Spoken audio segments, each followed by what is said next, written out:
Voilà plusieurs jours que l'existence de Julie Bouquet, fille cachée de Claude François, agite les médias et les réseaux sociaux.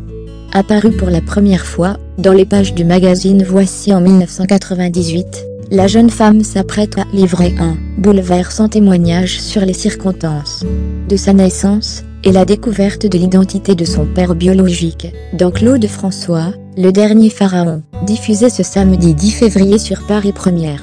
Une démarche qui n'est pas sans déplaire aux fans de Clo-Clo, dont la plupart la suspectent d'agir par intérêt financier. Pourtant, Julie ne touchera pas un centime de l'héritage de la star des yéyés. La loi belge est claire à ce sujet. On ne peut pas hériter de la part de ses parents biologiques quand on a été adopté de façon plénière, a expliqué Frédéric Paumet, réalisateur de ce documentaire, dans C'est à vous. Une situation dont la quadragénaire, devenue criminologue psychothérapeute, est parfaitement consciente, au vu de ses récentes déclarations, dans les colonnes du Parisien. Je ne veux pas d'argent. D'ailleurs, je n'y ai pas le droit, car je suis adoptée, et j'hériterai de mes parents adoptifs.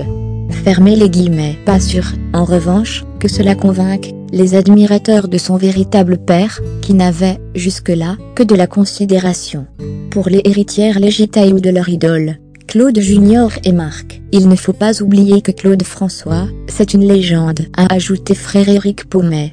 La reconnaître comme l'une de ses enfants, c'est réécrire, compléter la biographie.